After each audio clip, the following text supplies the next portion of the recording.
Hello everyone, my name is Timur Akhmedjanov and I will be hosting the Eurasian Film Festival Digest, where I'll basically go over all the films that have been shown today and kind of summarize them, give my opinion of what I saw and how exactly the film festival went.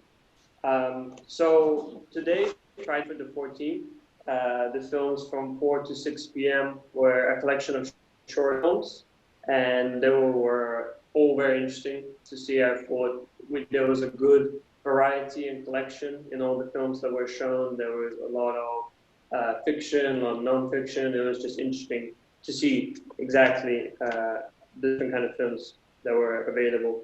The first film that was shown on the screen was Moth by Alexei Frankel, and Moth was a very expressionistic film. I would say it was a film that had a lot of visual elements and a lot of it relied heavily on the visuals to kind of portray its story and its message it's trying to give. It was about a lady, a very old lady whose children and whose family have left her to be all by herself and all alone. And it was kind of like, it was to convey that loneliness through the visual elements of the film, and I thought I was done very well. The sound design in the film looked really good, and also the concept of using moths as a metaphor for that message was really cool, and I really enjoyed that. So yeah, Moth was definitely a film that I thought was done incredibly well. Even if it was a bit confusing, I think for not only me but some of the people who I was sitting with, it seemed like unless you fully understand the message of the film, it can be hard to grasp exactly what it's trying to tell. But other than that, I thought it was filmed really well, and the design of it went really well. So yeah, Moth was a good film overall, in my opinion. Then the next film that I've seen after that was Matsuda, which was a very short kind of story about this girl in Uzbekistan who is trying to fit in with Russian students there, but of course because of her Uzbek origin, she gets kind of looked down upon per se.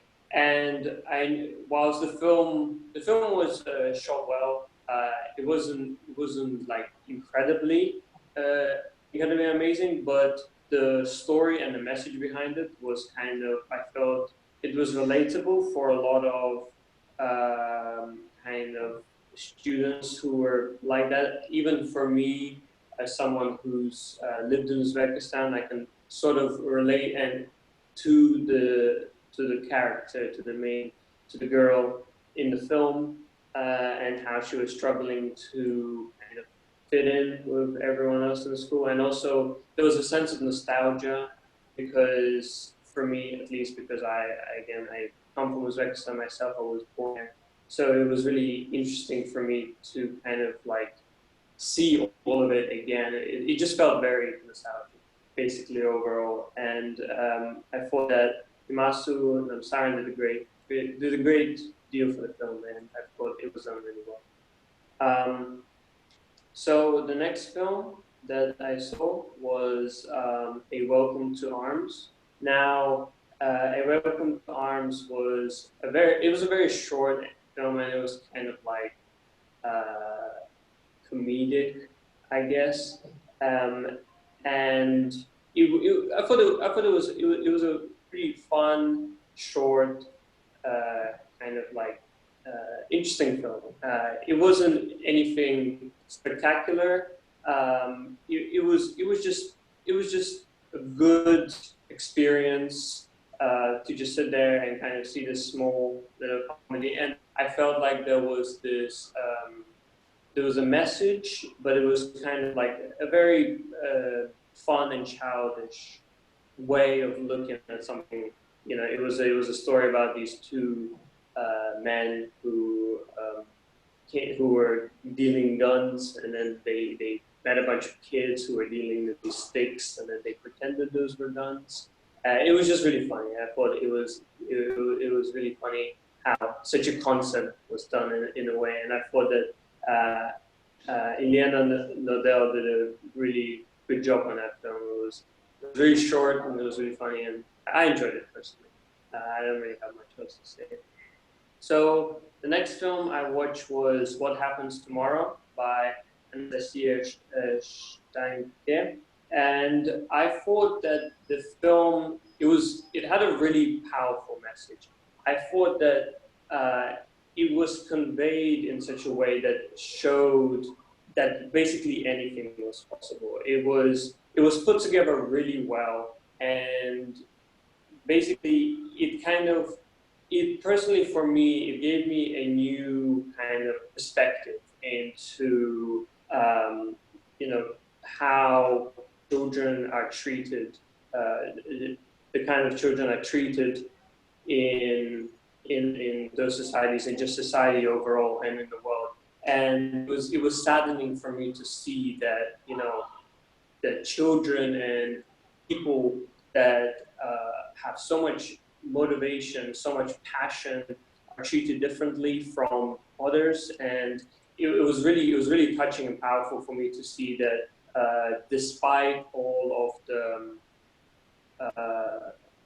like discrimination and the prejudice against you know, these kind of children, they're still trying their best. They're still trying their hardest to push forward and to show that, you know, they're doing their own thing. You know, they're their own people, and they shouldn't be treated differently from anyone else.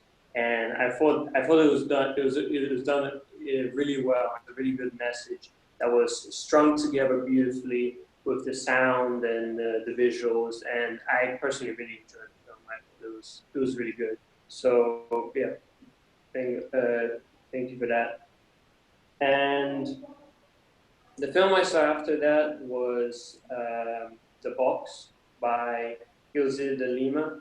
And I personally really enjoyed The Box as a film because it was a really clever parody on, well, it wasn't parody, but it was a really clever satire on society as a whole. And I think it was mostly just Russian and post-Soviet society, and how you know, there's this character who represented just a person who was a man, and how the government would constantly throw him in the ditch, and kind of his situation became worse and worse. But it was all done with this sense of satire, and I thought that the acting and the way the story went on, and it was really good. And I felt like all the jokes for it really clicked as a satire, because everything happened so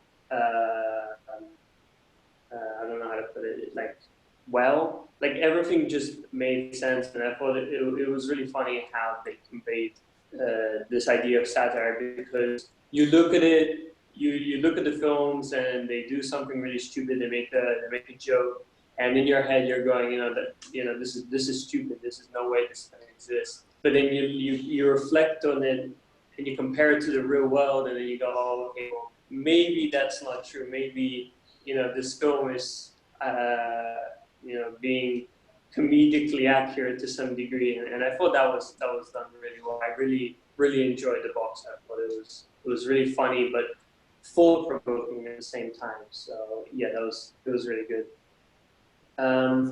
So the next film that I saw was Ferris Wheel by Roman Bataev. And Ferris Wheel is a very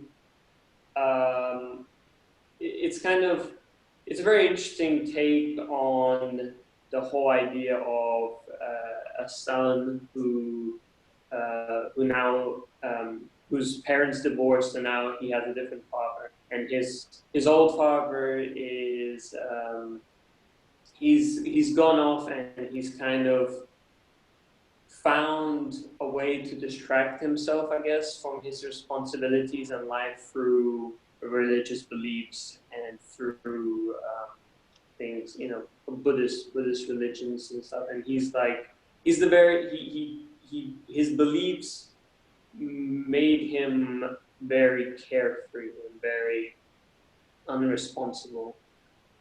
And it was kind of a story that showed that you know, a father and son can come to an understanding if both of them kind of accept and you know, let go of their beliefs and kind of accept each other for who they are. And there was a lot of messages about you know, being stuck in a wheel. That's why the film is called Ferris Wheel, because it's so. I noticed one thing about Ferris Wheel, and is that its translation, it doesn't really make sense in English as well as it does in Russian. So in Russian, it's called Чёртово колесо, which translates directly to Hell's Wheel or Hellish Wheel. And that was kind of the point of the story, where both, mostly the father, the son to some degree, they were living their lives, but they were stuck in this wheel of, you know, repeating the same mistakes, not accepting their responsibilities, and they can't move on, they can't be together because they're unwilling to do that, because what they see is right. And so the idea that a Ferris wheel, or in the Russian case, Чёртово колесо, is kind of like this playful thing that is used for kids, or, you know, going together. It's funny, it's interesting how they use that as a metaphor to convey this idea of, you know, letting go of your beliefs and, you know, accepting responsibility and moving on. So I thought that was done really well as well. The next film that I saw was Ander by Alina Mustafina, and Ander, it wasn't shot like incredibly well. It wasn't put together incredibly well as a film, but I felt that it was put together in a way that felt very real and genuine, I guess you could say. It felt like you were taking a peek into the life of the child and his problems that he had with allergies and such. And it felt, you felt like you were stepping into his shoes, not into his shoes, but you were there with him. You understood what he was going through. And because a lot of films that we watch, they have a lot of this fancy editing, they have a lot of this CGI and all of these other things. But this film was just straight up a camera on this child, and how he goes through living his everyday life, struggling with things such as allergies and the fact that he, you know, can't drink milk or eat cheese normally like everyone else could. And I felt that kind of simplicity of the film was really good. It felt very raw, and it felt very powerful, because you get to experience, you understand better than you would if it was done any other way. And I thought the film was done really well, and it conveyed, again, a powerful message that allows people and allowed me to see into the lives of children who are struggling with problems like this, and as well as other people. So yeah, I thought that was done well.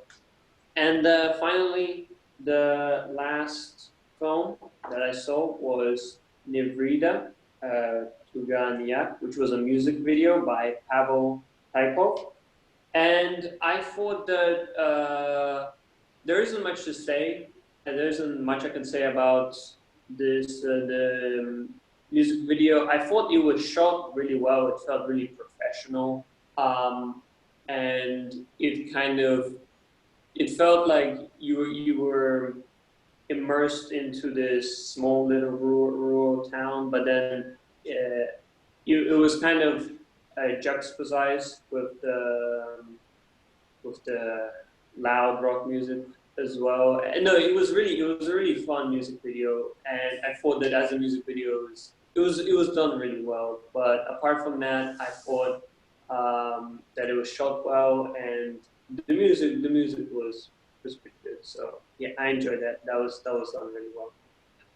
So yeah, those were all of the short films for today. Tomorrow we'll be having a lot more, so we'll be having less films, but they'll be a lot longer, so they're more kind of like feature films, so it'll be definitely interesting to see how that goes on Saturday, on the 15th of August. So yeah, do any of you have any questions about the film festival that you would like to ask, or about the films that have been shown today? I'll be interested to answer your questions, sir.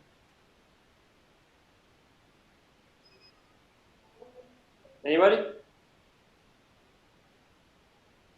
No? Okay. All right, that's fine then. Thank you for coming to the Zoom meeting today. I hope that you enjoyed it, that you understood what's going on here and all the films that are being shown. So I'll be doing a similar thing tomorrow as well. So tune in if you want to hear more about the kinds of films that are being shown, and if you're interested in hearing what's going on here at the festival. I hope that you enjoyed it, and I'll see you tomorrow. Thank you.